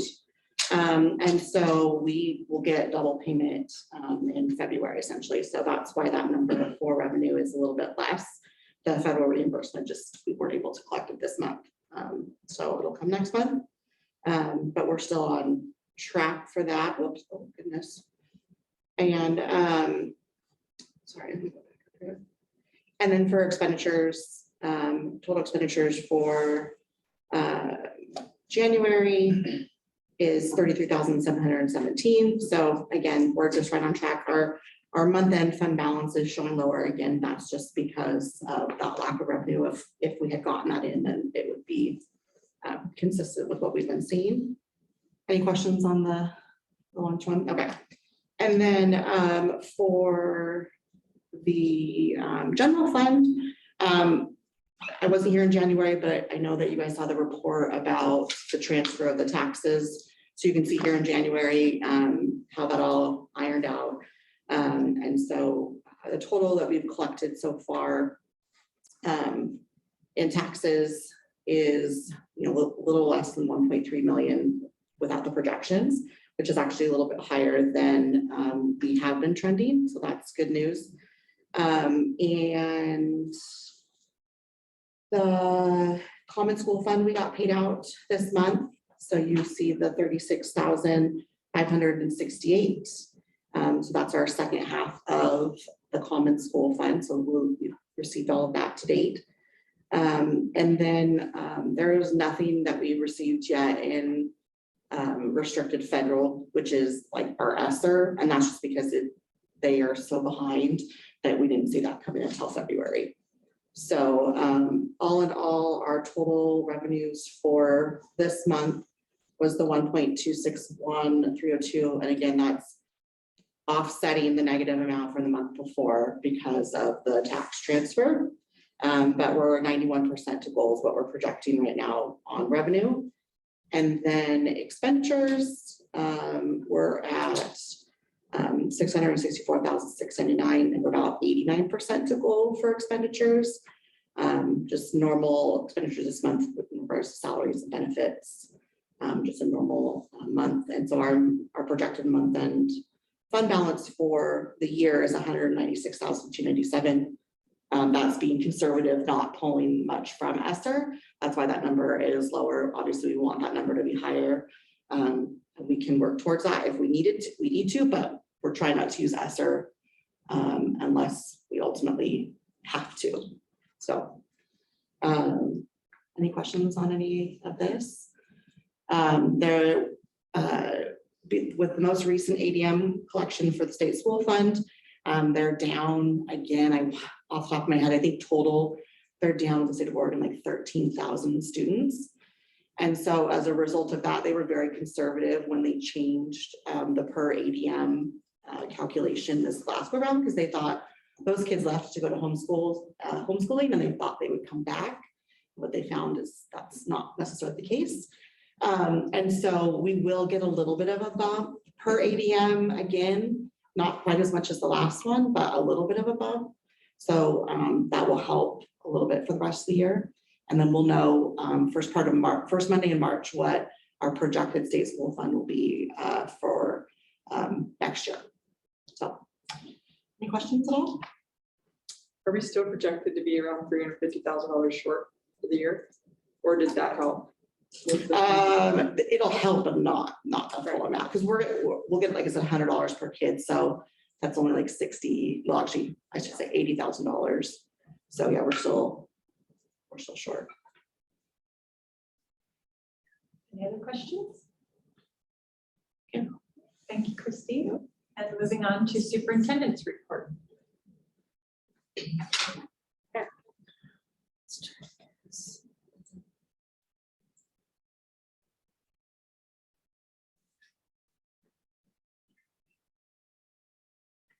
Good evening, Chair Reedman and members of the board. Tonight, several topics to share with you. Starting with enrollment, we have 3 transfers out of the district between January 10th and February 10th. There were 2 that were childcare related, and 1 was a student who had never attended here, moved here, and chose not to remain in the Mount Angel School District. So that's where we're at with that. 0 transfers in from other districts between January 10th and February 10th. And we are down to 3 students enrolled in Stride K-12 because we had a family of 6 that moved out of the area. I am embedding the technology report tonight, but my understanding is that Scott May is also in the audience. So if you have technical questions tonight, I'm sure he'll be able to answer them. The report is not in your packet, but it's with your packet tonight. And I pulled some of the highlights from the report. Major concern, not just in our district or all districts, but in our world right now is cybersecurity and having additional security measures. We're working on password modifications for our staff, specifically training for staff in 2023. And Mr. May is working on a regional emergency response plan with other IT coordinators so that they have a concerted effort and response when these happen. In terms of infrastructure upgrades, the bandwidth has been increased. The connectivity at all 3 schools has increased, and in wireless access points and upgrading of the infrastructure wiring has increased. And then something that Mr. May is taking on is rotating our replacement switches so that we don't end up with all of them needing to be replaced in the same year. So he's done an outstanding job of rotating 4 or 5 a year to replace them. Are there any questions that you would like to ask Scott May tonight? Anybody have questions? All right, I think you're up. Mark, go ahead. The 2 computer labs, are those just gonna go away? And more importantly, is there any kind of requirement to have them, like the libraries? I'm happy to answer that. There is not a requirement for computer labs, and actually a lot of newer schools being built don't even have computer labs because the computers are in the classrooms now. That makes sense. Any other questions I can try and entertain, or Scott can entertain? All right, then I'm moving on to the IDEA report that Erica Gordon would normally provide for us this evening, but she is not here. I did pull highlights from her attached report that is embedded within the board packet. And some of the highlights tonight are our special education population is 12.1% this year, which is down from 13.5% last year. We have 82 students with a projection of 92 for next year. We have an increase this year of 3 out-of-district placements for a total of 8 students. Those, the increase of 3 are move-ins, recent move-ins. And always of huge importance is looking for disproportionality and making sure that we are avoiding that. And Erica Gordon has been working with the whole administrative team to look more closely at increased focus on multi-tiered systems of support, which our district did not have previously, really zeroing in with a laser-like focus on 2 things: core instruction, getting very strong in that in the best way possible, because prevention is the best intervention. And secondly, revamping our student referral process that includes professional learning community involvement with an emphasis on students' strengths, not just deficits, interventions and progress monitoring prior to referral for special education evaluation. Are there any questions I might try to be able to answer on IDEA this evening? In her detailed report, she is proposing to change the speech and language from 0.8 FTE to 0.6. And my question is that wise given the amount of non-preschool kids that we're getting in? I think that's a valid We've question. been in masks for 2 years, 3 years, all these younger children, students. I appreciate you asking that, and I think that's an important follow-up question. that I should- My concern would be, we give that up. And that goes to some other school district because it's a ESD, and we don't get that back if we need it. Good point. Excellent point. And Okay. thank you, Mark. And I have a question. The projection of 10 more for next year, is that just? That, most of that is coming out of incoming kindergartners that are right now in early childhood special education. Okay. So there is, yeah, so that's the There's youngsters some coming needs in. coming or- in, Yes, they're higher. incoming kinders. Okay. Yeah, that's a lot. That's a large percentage. Yeah, that's not, unfortunately, it's not unique. Fortunately for us, it's not unique. That's common in a lot of districts right now. Thank you. Okay, thank you. Any other questions on the IDEA report? That's it. Thank you. The next portion of the report has to do with updating of the lifting of the mask mandate. As I'm sure most, if not everyone, has heard by now, the Oregon Health Authority will lift the mask rule in schools on March 31st.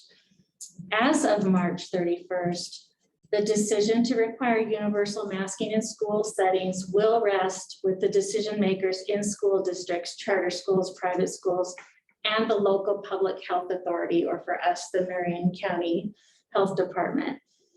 This date is established to provide certainty and planning time for schools. We are going to need every single one of these weeks in order to be ready for whatever may come in this time in our planning. Masks are still going to be required on buses because that is a federal law and we're not able to override that. And the Center for Disease Control and Prevention, OHA and ODE, continue to strongly advise the use of face coverings in schools in order to reduce the spread of COVID-19 and to minimize the impact of quarantine through this school year.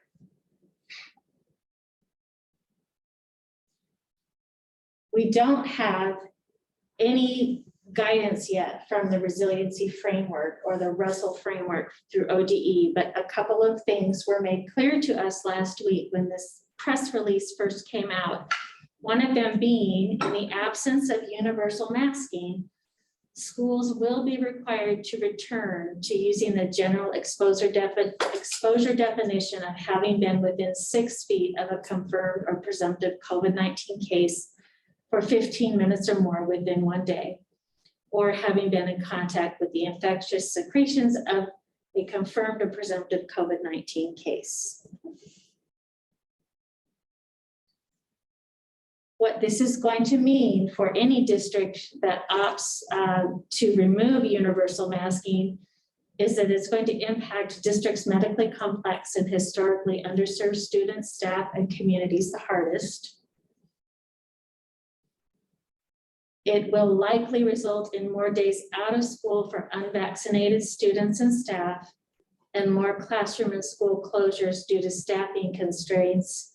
And what I would liken that to is if you are an unvaccinated person and you are repeatedly exposed to a COVID positive person in your classroom, you may continue to be quarantined over and over and over again. And finally, schools and districts should definitely anticipate a significant increase in workload from contact tracing because that's going to come back.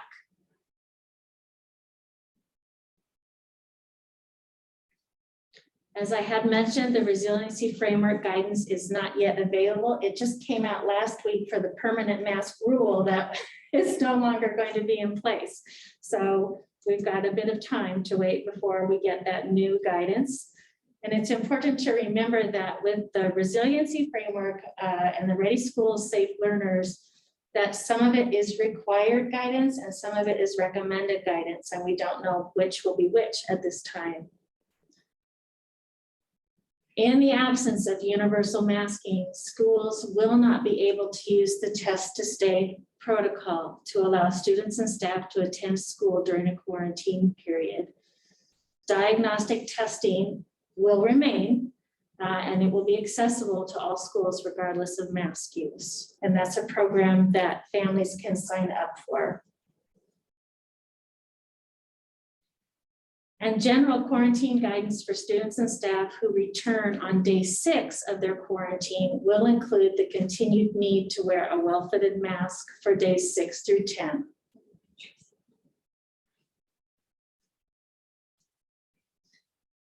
So that's a lot to take in.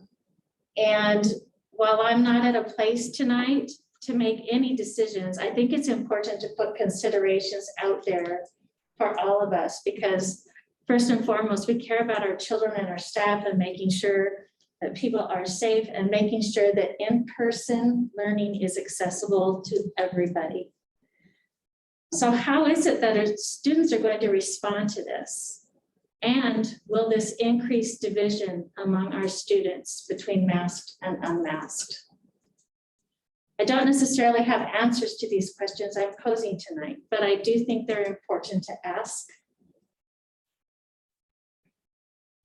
How will staff, whether they're classified, licensed, and administrative, respond to a maskless option if that's the direction we're going?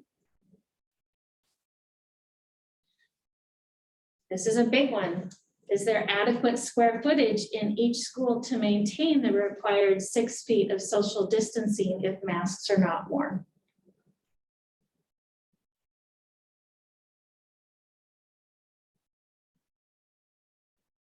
Will penalties remain if masks are not worn? Legal implications, OSHA fines, and loss of licensure. My thinking is probably not, and yet I have not received any information to the contrary. If a classroom is full of unvaccinated students, will the majority of those students be required to quarantine if a COVID positive person is in the room? And with the loss of test to stay, which in my opinion is a huge loss, might there be any other testing options available for our unvaccinated students so they have equitable access to in-person learning? And I think it's worth noting that this weekend I did research on this and did find information that came out from the Ohio Health Authority that they are supporting daily testing of unvaccinated students. So we know that it's happening somewhere else in the United States. There are quite a few next steps. These are just the initial steps. As I mentioned a few minutes ago, we're going to need the entire time, all the way up to March 31st, to tease this out and make appropriate recommendations, make appropriate procedures, steps. But we need to get a parent and guardian survey out no later than tomorrow afternoon is my hope. Staff surveys, consultation with classified and licensed associations is happening tomorrow. Consultation with other school district superintendents. I'm already hearing about some interesting and very creative options that may or may not be a good fit for Mount Angel, but at least I'm getting out there and hearing what approaches are happening. And research, just as I found from the Ohio Health Authority this weekend, what else is out there that could be available to us? So I'd like to know now if there are any questions that you may have about this very important and huge topic. I want to say I appreciate the questions that you're already documenting, that, you know, we're not going to have answers to all of them. And it's very complicated and it's a huge puzzle that is going to take time to piece together. And so I appreciate this presentation to get our wheels turning again on the complexities of it, and knowing that we have such a wide range of opinions on the matter. It's not going to be easy, and I feel confident in you, our administrative team, and our board in being thoughtful about however this plays out. So I just wanted to say that. Anybody else have questions or comments for Rachel? I have comments, not necessarily questions. How many other states don't require, and this is just questions I have, I'm not asking of you. How many states require their students to wear masks? And of those states that don't require their students to wear masks, how many are basically putting the unvaccinated kids saying, you can't do this test to stay? Why? They can do the test to stay program now. Why? Because we removed the masks. You know, in the initial, they said, kids going home, it's not going to cause any harm. And we all know, those of us that work in the schools know that year staying at home caused a lot of harm to these kids. They also said that masks aren't going to cause any harm. But yeah, we see that going on in schools right now. Kids, especially our young kids, don't get the social cues. Their speech, we can't, Mark, great point for bringing up that speech. You know, I would love to see our superintendents come together and say, OHA, you don't know what goes on in schools. You don't know the impact that this is having on our kids. We do. Enough. There's no reason why that test to stay program has to go. We want that test to stay program for unvaccinated kids. And I would like the superintendents to kind of stand up, you know, come together as a group, because you're more powerful in a group, saying, we're here to advocate for all of our kids, right? And those include our unvaccinated kids as well. And these masks. Kids who are vaccinated are getting it just as much as the unvaccinated kids. They are. I mean, we see that in our hospital numbers as well. And these masks aren't preventing it. We know that. And so it's a little frustrating, you know, when I sit and watch TV and big events, yesterday's for example. But yeah, we gotta go back to school and put our masks on like this is the best thing for our kids. It's not the best thing for our kids. Our kids need to be back to normal. And I know, again, nothing on you. This is not to you, but I would like our superintendents to stand up to the ODE, to stand up to OHA and say, this is not okay. And I know it affects teachers too, wearing the mask, just from subbing. I mean, I've subbed at the high school 3 days in a row for a teacher, you know, and by the time I get home at night from wearing this mask, I've got a headache. You know, so I agree a lot, almost completely with what Andy is saying. So that's, you know, my opinion, my thoughts on it too. And to include part of the conversation is we have a portion of our community who are going to want to continue to wear masks. And we have to be able to bring all that into a common solution. You know, some of our staff will probably want to wear masks, at least for a while longer. Many of our students or a number of students. So we have to be able to combine the two as well, I think. Yes. I do agree with what Andy's saying, you know, it's with the whole vaccinated, unvaccinated portions of students, especially the younger students who don't have the 15 and younger, 14, whatever it is, you know, are we just simply, or is ODE creating just divisions of kids and parents at this point? And I know those conversations are being happened at recess. Kids who are unvaccinated are being treated differently by those that are vaccinated. I hear about it from the kids out of recess, the talk. I hear from community members, the talk. You know, there's really that division and it's just gonna get worse, I feel. Good points. Thank you. Does anybody else have anything else to add? Yeah, it's. We have 7 weeks before March 31st. Well, I appreciate your honest comments and they're so important. The dialogue has to keep happening. We have to collaboratively problem solve without working in silos or isolation to solve this for everybody. I'd be really interested in seeing what those states who are not requiring their students to wear masks, what are they doing? And do they have that test to state program? Like you said, we found it in Ohio. And could we bring that to the ODE and OHA?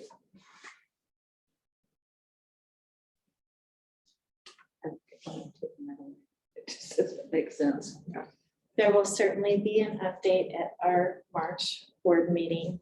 Thank you. So on a lighter note, our district strategic plan update, we have 21 committee members made up of staff, of classified licensed administrative and confidential employees, parents that represent all 3 schools, a business owner, community members, and of course, board member representation. In my eyes, this is a really healthy balance of the community. And this is an actual picture from last week of some work that got done. And here's another picture, just so you get the close-up. This was messy. And Director Kincaid was there to experience it, but there were over 650 comments to process. And my point of having them do it physically instead of digitally was this. How many times have you filled out a survey and not known what happened with your comments? And what my observations was this was quite meaningful. Maybe Director Kincaid has something she might want to share. I thoroughly enjoyed it, in that, and seeing exactly, how what we could do with all those comments. And I felt like, the group I was working with, everybody was so positive about it, and how do we put these things, and, really took it seriously, trying to categorize the comments into the different areas that it might work, like community, teachers, just different categories we had. And then, the humor that went with it, with the comments, IDK, bruh. What I mean? We laughed so many times about that one, because it's some students took the survey, but I thought it was very worthwhile, and made me feel like, oh, I would come and, do more of these meetings too, just because of what they call it, the community, just the connections making with the different people that were there and all, so. And you did a great job, just the way you organized it and all. Well, we want to keep the conversation going with this. The power is always in the conversation. And the next step is to have our next meeting on March 1st from 6 to 7:30 at the high school commons. And we're going to finish reviewing a few other survey results, although I promise there will be no more sorting of paper slips of comments. The priority areas already started to emerge in our work last week. We'll be able to finalize that. Look at mission in terms of the question, what is the school district's purpose?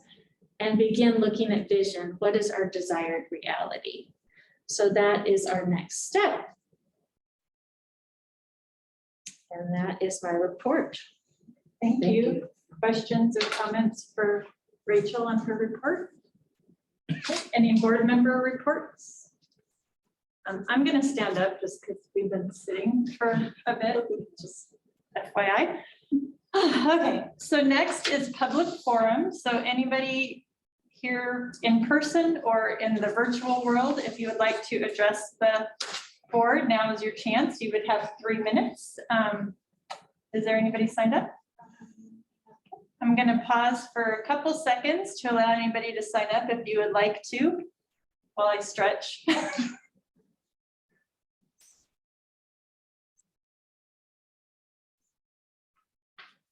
Okay, we're going to move on then. Thank you for sticking with us, everybody. Oh, hold on, Sherry. I do have a sign up. Okay. Just came in. Okay. Go to Shannon, check her. Okay. Yeah. All right. So Shanna, when you're ready, you can unmute yourself. Let me get my timer ready. I'm going to read a little blurb. Okay. Individual comments are limited to 3 minutes. If more time is required, please submit comments or questions in writing. At this time, members of the public are invited to present concerns to the board. Speakers may offer objective criticism of school operations and programs, but the board will not hear complaints concerning individual school personnel. The chairperson will direct complaints to the appropriate means for board consideration and disposition. of legitimate complaints involving individuals. That said, got somebody vacuuming it in here. Hey, Shanna, whenever you're ready, when you are ready, you can unmute yourself, introduce yourself, and I'll start the timer. Looks like she's having trouble unmuting.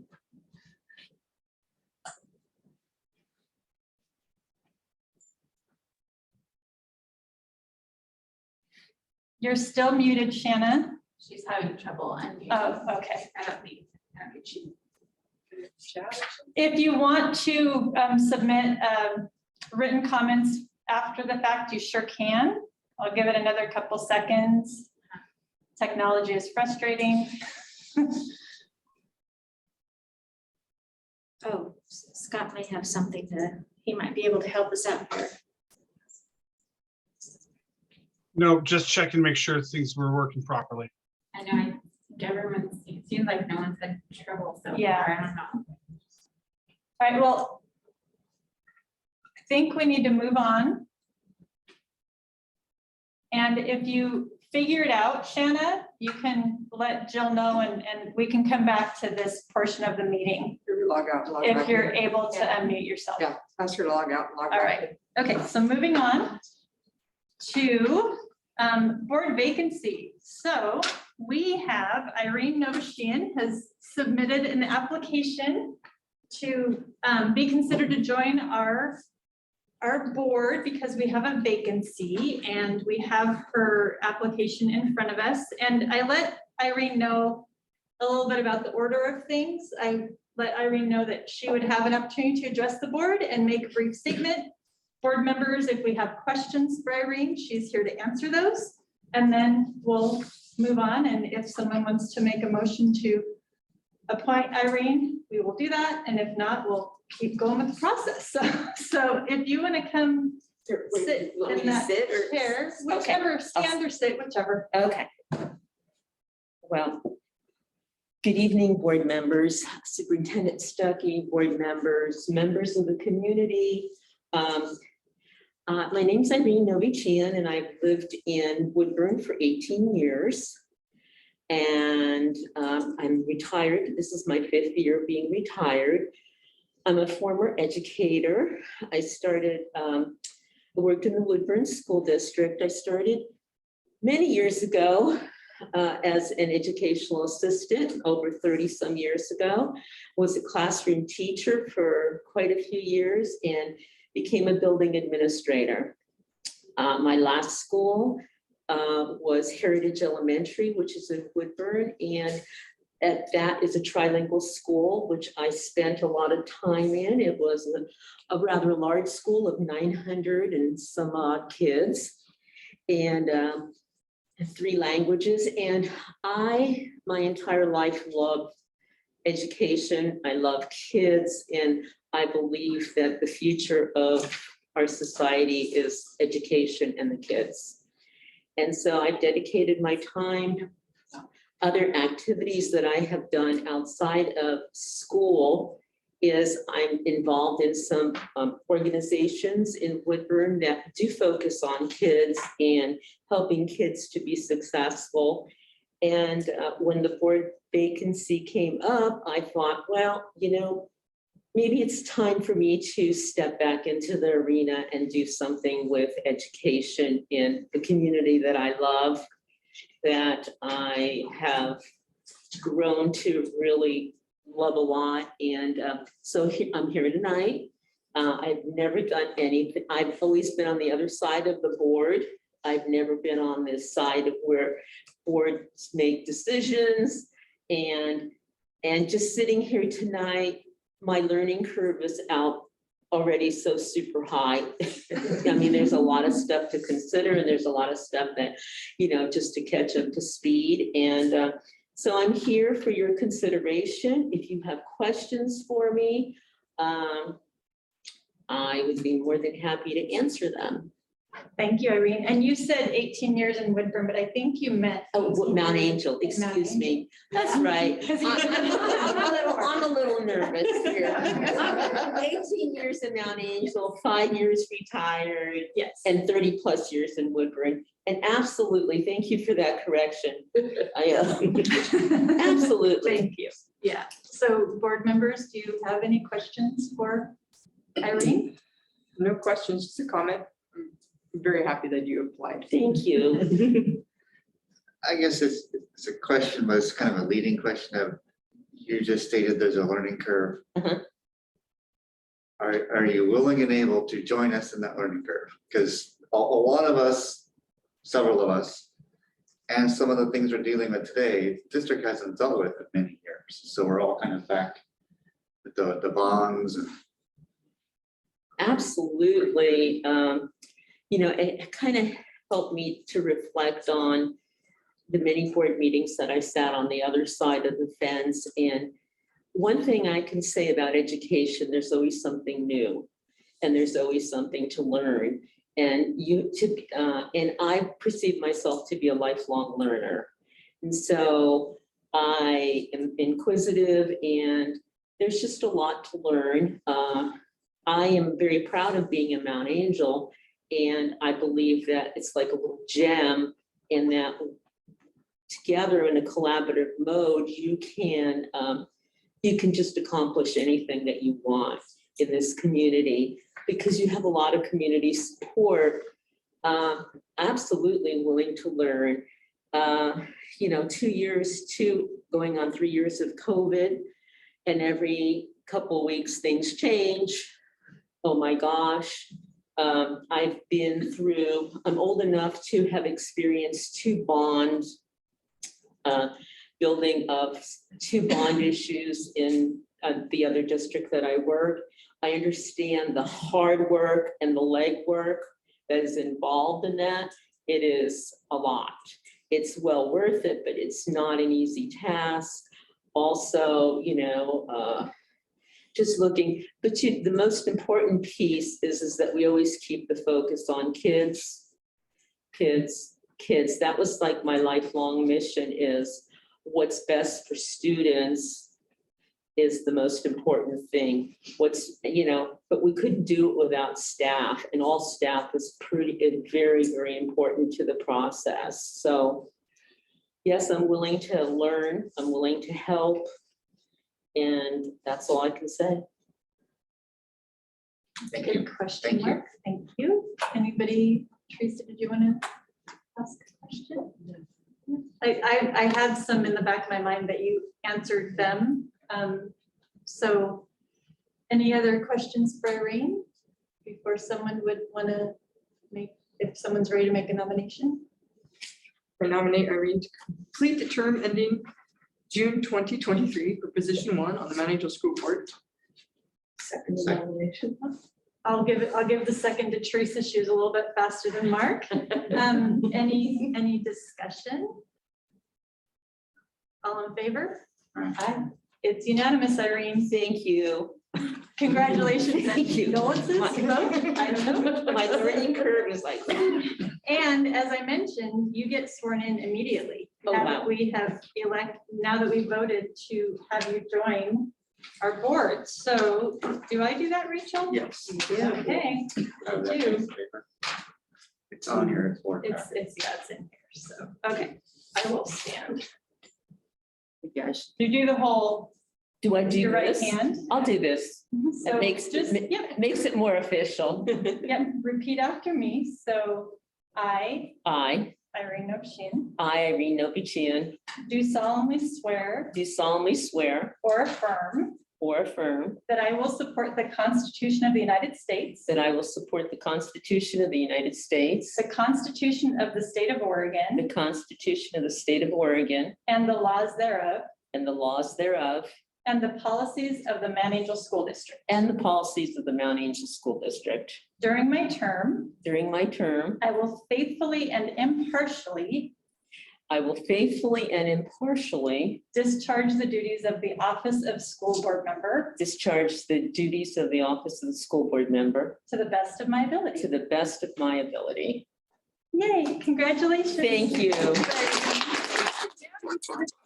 Here. Oh,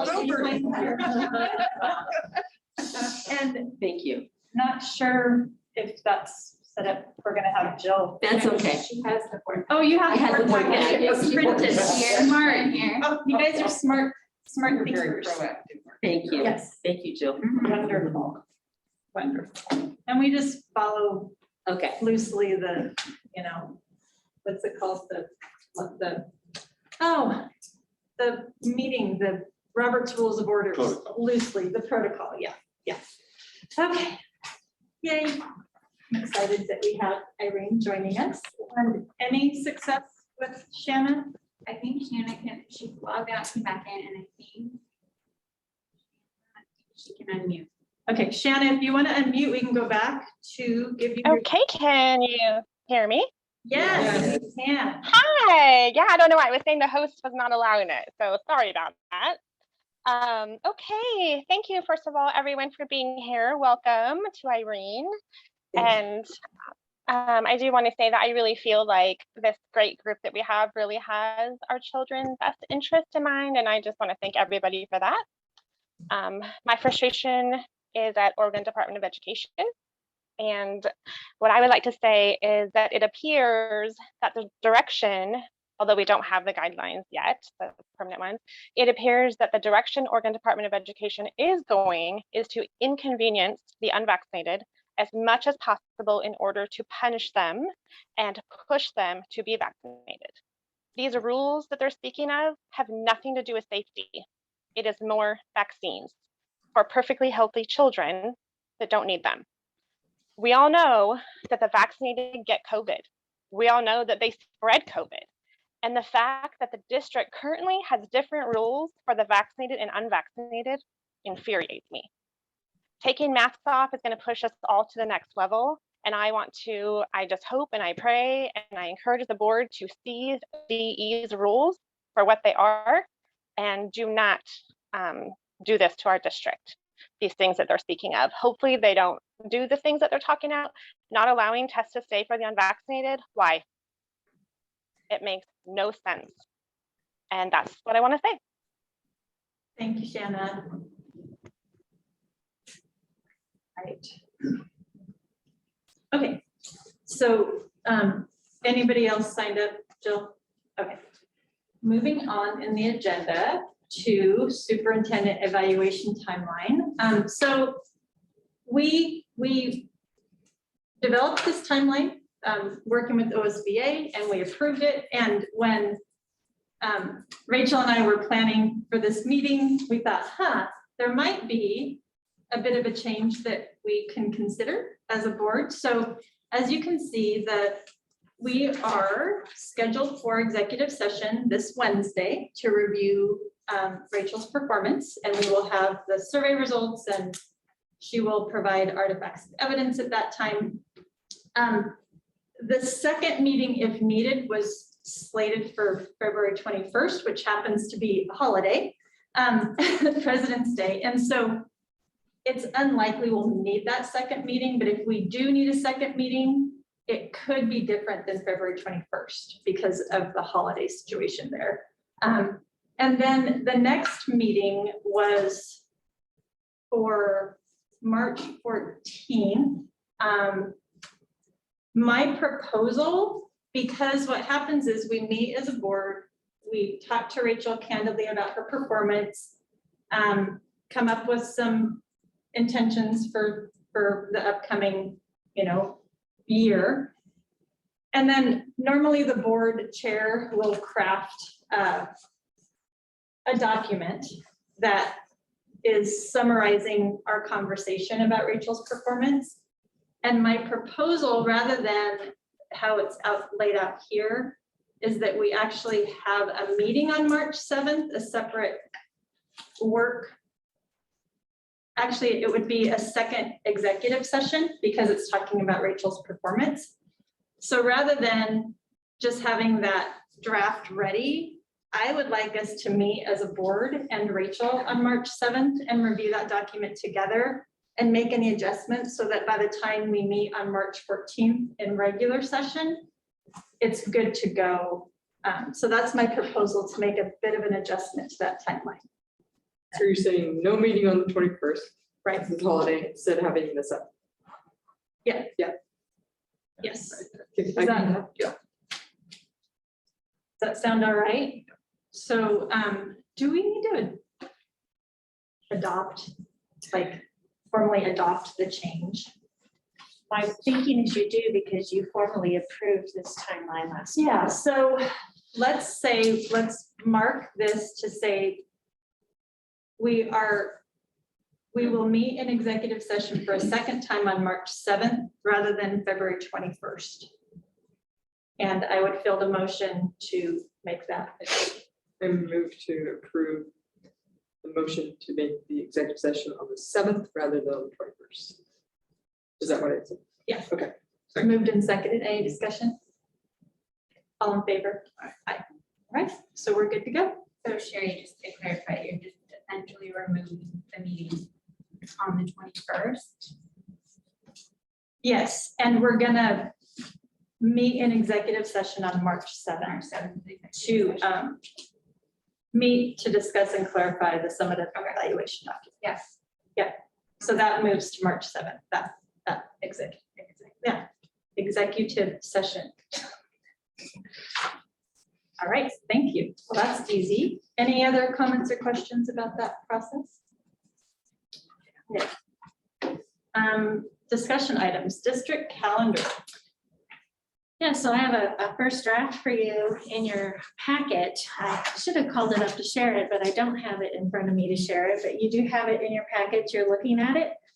A couple of highlights that I wanted to put out there this evening is that my recommendation is that rather than early releases for professional learning next year, that they become half days so that we are, one, consistent with the half day that we have right before Oktoberfest, but two, our teachers are being required to do more and more professional learning that is being driven by the Department of Education, not by what we need in our district.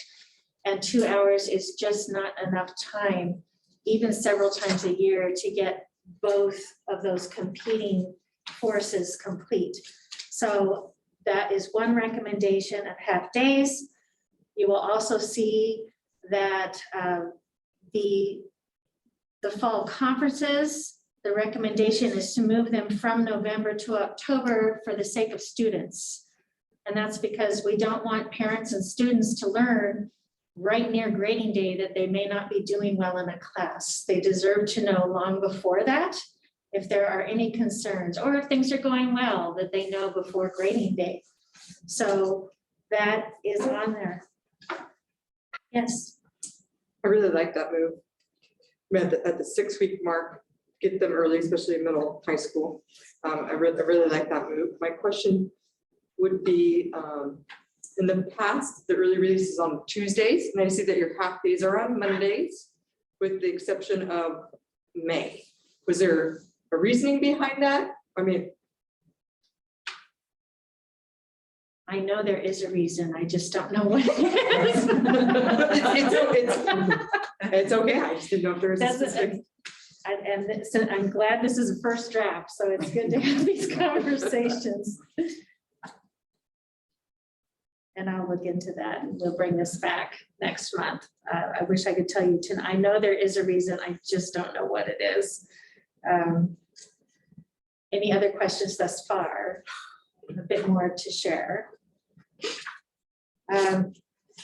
Winter break is scheduled, and so is spring break, but they are not aligned with university calendars. And when I put this together, there were not enough Oregon calendars yet to compare. But the 3 that I could find in the state of Oregon, Oregon Trails being one of them, had those weeks. So I chose to stick with those same weeks. But I will continue to look now that more and more are being approved by school boards to see if we might need to alter that. for any reason. Also, we have an interesting situation that doesn't happen very often, and that is that we have a federal holiday, which is New Year's Day on a Sunday. And so in my research, what I discovered was that about a third of calendars, school district calendars nationwide, have kids coming to school. About a third have it be a teacher workday, and about a third have it be observed as a holiday. In our district, the employees that we honor that day for are 12-month employees only. So the recommendation would be to have that observed on Friday, the 29th for them, and have kids back in school on the 2nd. There are still 173 school days, 192 licensed teacher contract days. And one last thing that is not noted on here, but I would like to open for discussion, is having the day after Labor Day be a unique day for incoming 6th graders and incoming 9th graders. One, they deserve that. Two, they have had to work extra hard to learn how to redo school. They need that support. And they need to have that without the frenzy of all the other grades. So my recommendation is that day after Labor Day, grades 7 and 8 do not come to school, and neither do grades 10 through 12. And grades K through 5 would come to school the day after Labor Day. Any comments on that? So those are my recommendations, and I'll look at why I picked the 23rd instead of the 22nd, and get back to you on that, but I would like to entertain any other questions or thoughts you have. I appreciate the thought that went into the calendar. I know it's it's a lot to coordinate, and it impacts everyone. So I appreciate it. And your explanations were clear. So that's why I don't have any questions. So I just assume this then goes to the MTA and. Yes, They'll and give they it- can provide feedback, and I will do that tomorrow. We'll take a look at Yeah. that and see if there's any heartburn or things that, that I should be listening carefully to, of course. Anything else on the calendar? So the intention is that we would adopt this. Board policy is that it has to be adopted by April. Yeah. So I can bring this back next month. Yep. Wonderful. All right, and then moving on to board policy first reading. All right, so we have several policies to take a look at tonight. Starting with, board policy BDDH, which is public comment at board meetings. There are some significant changes here, and I did ask OSBA why they did not do strike-throughs and highlights in this, and they said simply there were so many suggested changes that it was easier to just do a clean policy. So that's why it is as such.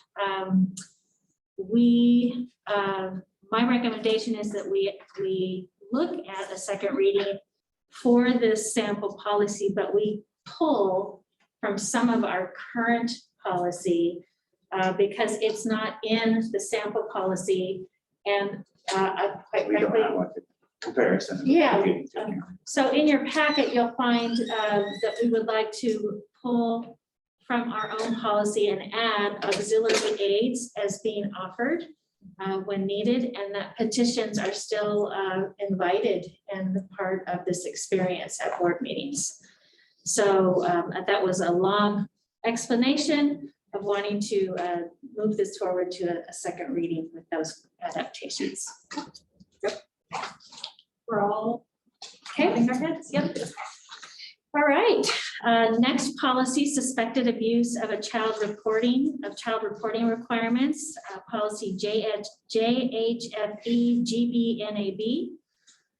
The updated OSBA language strengthens the wording by adding prohibited, but more rather than strongly ill-advised. But I think more importantly, it provides a chain of command. So if the superintendent were ever the alleged perpetrator that it states in the policy who would be next in line to report to the board chair that inappropriate behavior, which would be the Director of Special Services.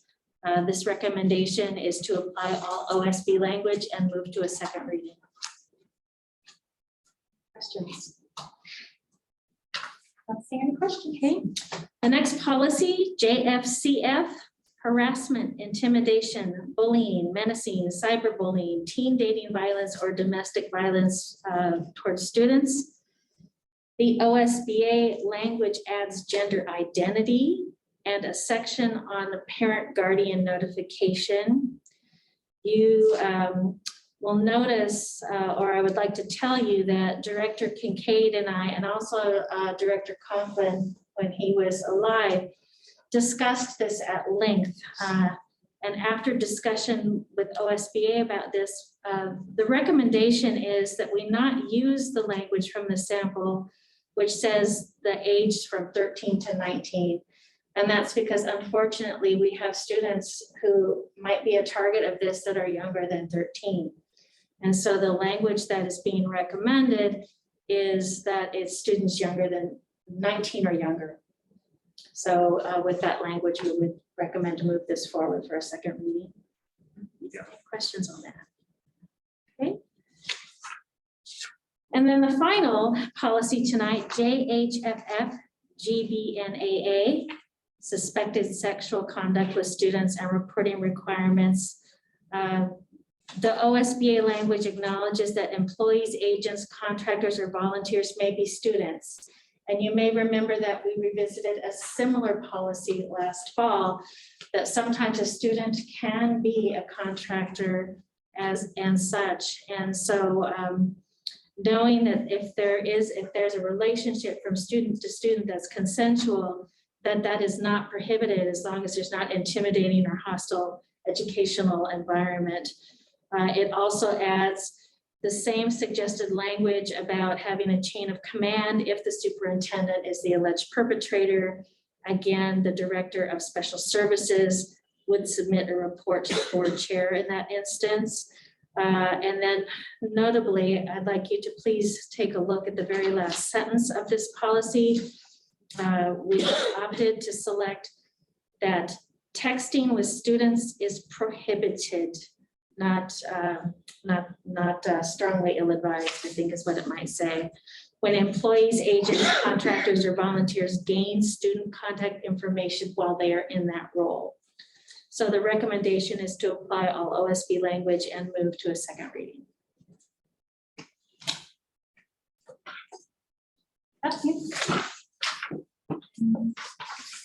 Any questions or comments for the good of I the? do have a quick question. What you just said about the texting, so that's affecting potentially coaches or teachers who are coaches. And I'm thinking more of a high school level, who are texting like for changing practice, not going to be at practice. I asked Mr. Peterson about this and how he felt that would impact here, and how we interpreted this was gaining basic student contact information like, hey, how are you doing? Okay, so it's not informational. Right. Okay.